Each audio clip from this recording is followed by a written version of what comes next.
Hello everyone, welcome to Udan Career Institute. Today we will be studying chapter 1 of class 12 biology, that is reproduction in organisms. In this particular chapter we will be studying about lifespan, reproduction of different organisms, characteristic feature of reproduction, modes of reproduction, that is asexual reproduction and sexual reproduction, fragmentation, vegetative propagation in plants, and various different events which are occurring in sexual reproduction. Beginning with this chapter, before going to the topic of reproduction, first we'll go through the topic of lifespan. Now, what is lifespan? Lifespan is a period from birth to natural death of an organism. Here, it is very important to consider the word that is natural death. Accidental death of any particular organism does not involve in lifespan. That is, a period from birth to natural death of the organism is considered as lifespan for that particular organism. Lifespan of an organism is not correlated with the size of body, and lifespan of a living organism, it differs greatly from one organism to the another organism. Example, if you see the size of crow and size of parrot, they are almost the same, but when you consider their lifespan, they show a wide difference. Similarly, if you see mango tree, it has shorter lifespan as you compare it to a people tree. Now, whatever would be the lifespan of an organism, death of every organism is certain. Means every organism is going to die. That is, no individual is immortal except in case of single cell organisms. Because in case of single cell organism, it undergoes division to form two different cells, and its own physical existence is lost in that particular phenomenon. Here we are going to consider some examples regarding lifespan of few organisms. If you consider lifespan of microorganism, it will be few minutes to few hours, whereas in case of mayfly the lifespan is 1 day. In case of wheat the lifespan is 5 months, and in case of rice the lifespan is 3 to 4 months. As all of you know that wheat and rice, they are cultivated in the seasons, and during the harvesting it is always done during the period of 3 to 4 months. So that's why the lifespan of wheat as well as rice, it is almost 4 to 5 months. If you consider the lifespan of dog, it is 20 to 30 years, whereas the lifespan of elephant, it is 65 years. The average lifespan of man as per world census, it is 60.4 years. The lifespan of parrot, it is 140 years, whereas that of crow, which is almost similar in size compared to parrot, it is only 10 to 15 years. The lifespan of banyan tree, it is 200 years, whereas the lifespan of redwood tree, it is 3000 to 4000 years. Now, when we have considered about the lifespan of a particular organism, we all know that during the process of, or during the period of lifespan, the process of reproduction takes place by that particular organism. Reproduction is a phenomena which is taking place during the lifespan of every organism. Now, reproduction is a biological process in which an organism gives birth to offsprings which are similar to itself. This is considered as the definition of reproduction. During this process of reproduction, the organisms or the offsprings will grow, they will mature, and they will turn into new offsprings. Thus, here there will be a cycle of birth, growth, and death. Reproduction. What is the importance of reproduction? Reproduction enables the retention and continuity of species from one generation to the another generation. Also, by the process of reproduction, the genetic variation is created and it is inherited during reproduction. Means all the genetic variations, they have been obtained from parents, and the same genetic characters will be inherited, and it will be same genetic variations will be inherited to the progeny of another generation. There is a large diversity in this biological world because of reproduction, and each organism they have their own mechanism to undergo reproduction, to multiply, and to produce offspring. The habitat of the organism, internal physiology of the organism, and several other factors, they all are collectively responsible for the process of reproduction for a particular organism. Means, for any organism, it undergoes the process of reproduction depending upon its habitat or depending upon its internal physiology or any other factors, based upon whether one organism is participating in the process of reproduction or two organisms are participating in the process of reproduction.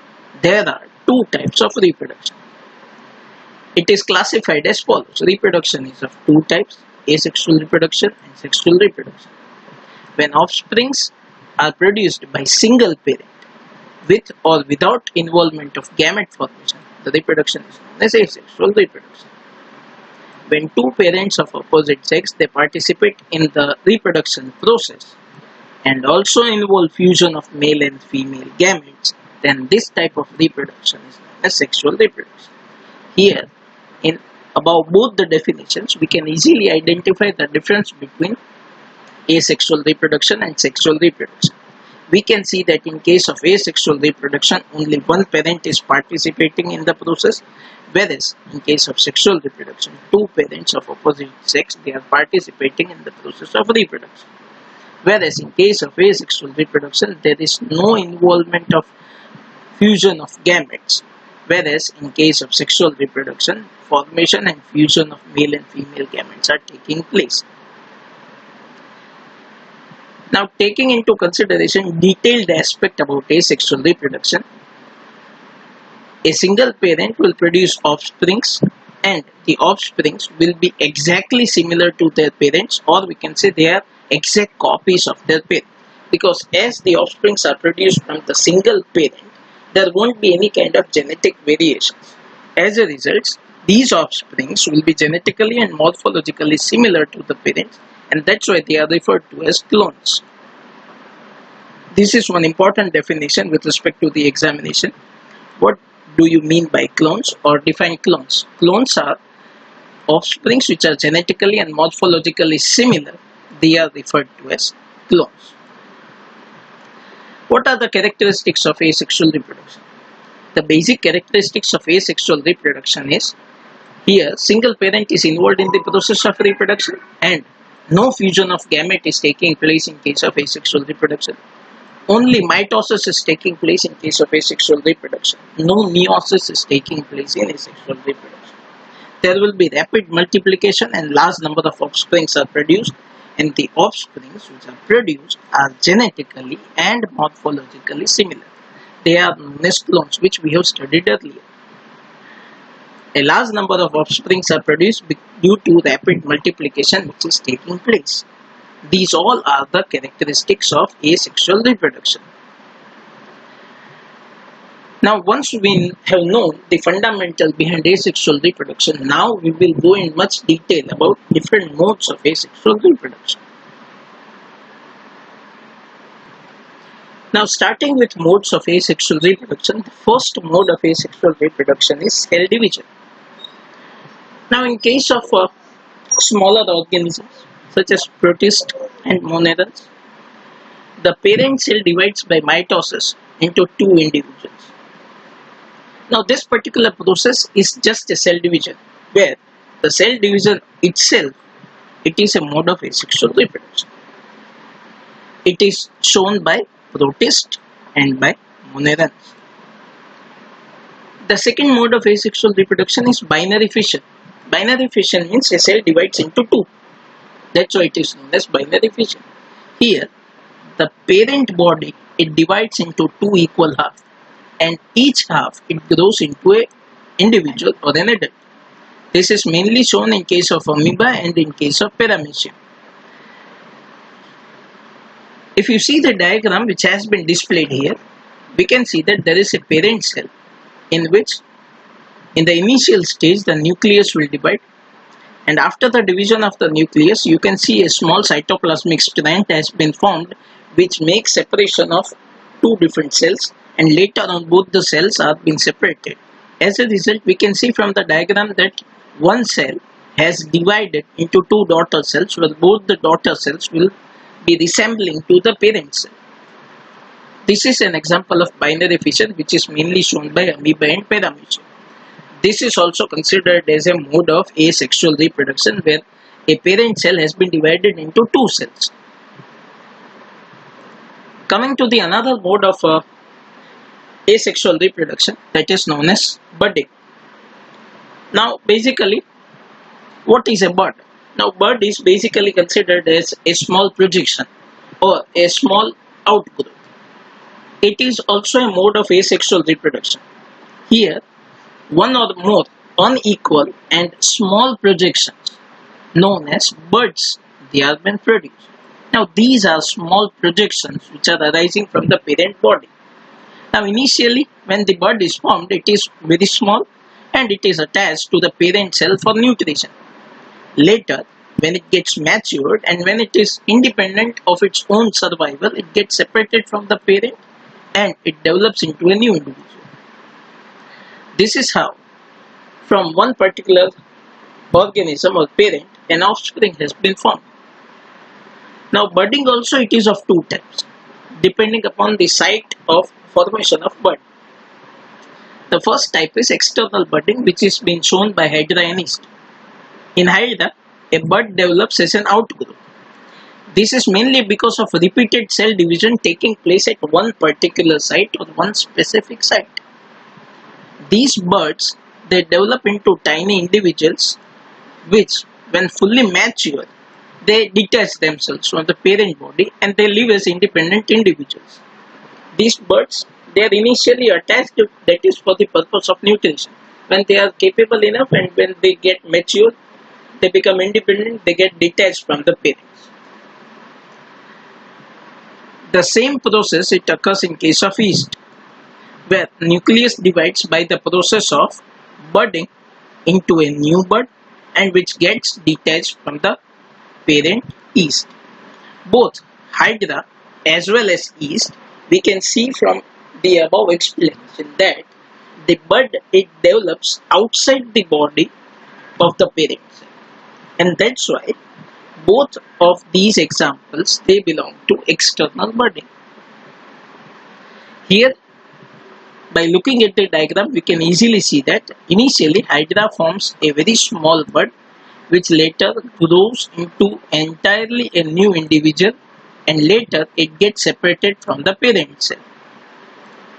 Whereas in case of yeast, initially the nucleus, it starts dividing, leading to the formation of a small bud with its own nucleus, and later the bud can easily get separated from the mother cell as soon as it gets mature. So these are the examples of budding in Hydra and budding in yeast, which belongs to external budding.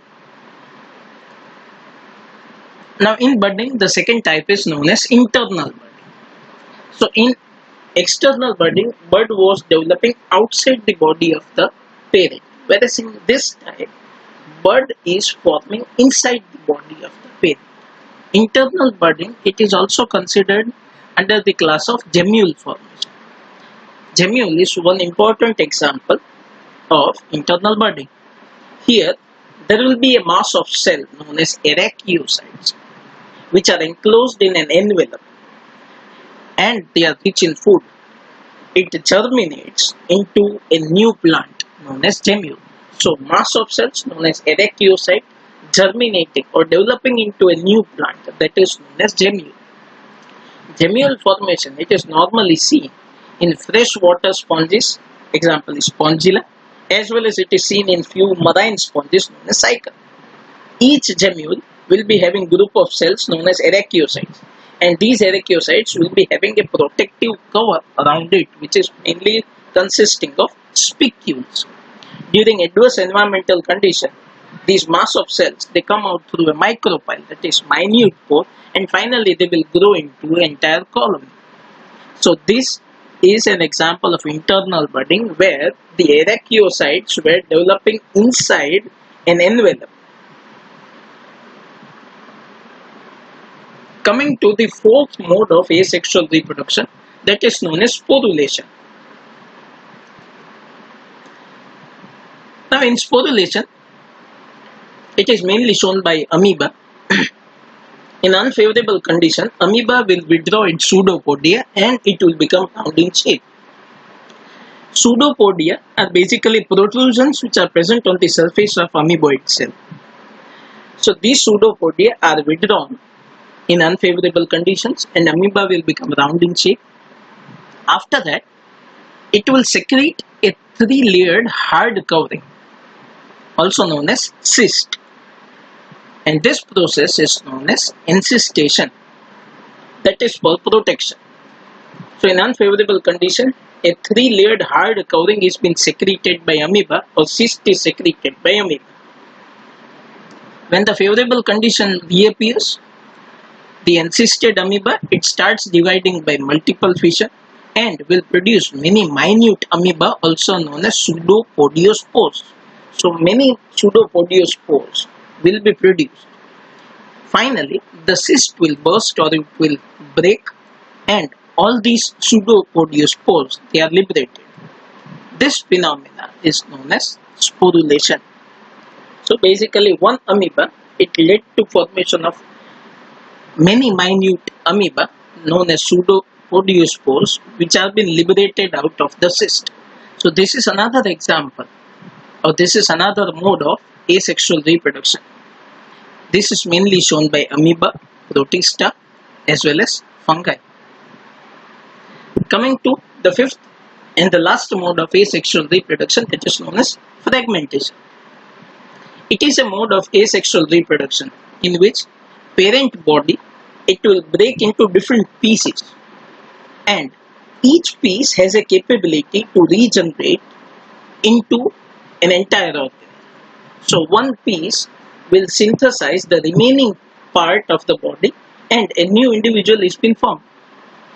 So this is also known as regeneration process where the parts, one particular part has an ability to synthesize the entire body. It is found in sponges, it is also found in case of sea anemones and echinoderms. In case of algae, spirogyra and fungi also show fragmentation mode of asexual reproduction. This particular capacity of an organism to develop its remaining part of the body after the process of fragmentation is known as regeneration.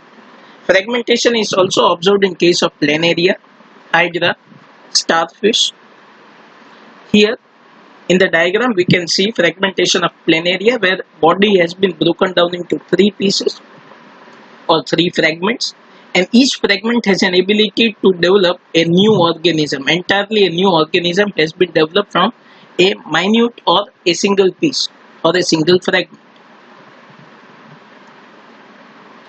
Now as we have gone through asexual reproduction in organisms, that is microorganisms we can say, the same kind of asexual reproduction is also been followed by plants. So if you consider asexual reproduction in plants, here instead of asexual reproduction, the term which is used in case of plants is known as vegetative propagation. In plants, asexual reproduction is known as vegetative propagation. So if you consider vegetative propagation as asexual reproduction in plants, it is for process of formation of new plant from detached vegetative part of the parent plant. So from any part of the parent plant, entirely a new plant is formed. That process is known as vegetative propagation. And these vegetative structures, means these vegetative part of the plant which are capable to develop into entirely a new plant, they are known as vegetative propagules. This process, it helps in the multiplication of seedless plants like sugarcane and banana. So this is an advantage where seedless plants can be grown by this mode of asexual reproduction. Vegetative propagation in plant, it is also of two types. First, natural vegetative propagation, which is mainly seen in case of unfavorable condition. In unfavorable condition, vegetative reproduction in plants, it occurs by spore formation. We have taken examples of two different spores. One is zoospores and the second one is conidia. These are the spores which has an ability to undergo vegetative reproduction in plants. Spores are minute single cell, thin or thick walled propagules which develop into a new individual. Now different organisms, they produce different types of spores. Means both zoospores and conidia, they have been developed by different type of organisms. If you see zoospores, they are microscopic motile structures. As they are motile, they must have flagella for movement. So they have one or two flagella in their morphology. The flagella helps the zoospores to swim in aquatic habitat for dispersal. These are most common reproductive structures which are seen in members of kingdom fungi and simple plants such as algae. Example, Chlamydomonas, Albugo, Ulothrus. If you see conidia, they are non-motile exogenous spores. They develop through constriction on the tip of hyphae in case of fungi. As they are non-motile structures or they are non-motile spores, they do not have flagella which were present in case of zoospores. Conidia are mainly seen in case of Penicillium and Aspergillus.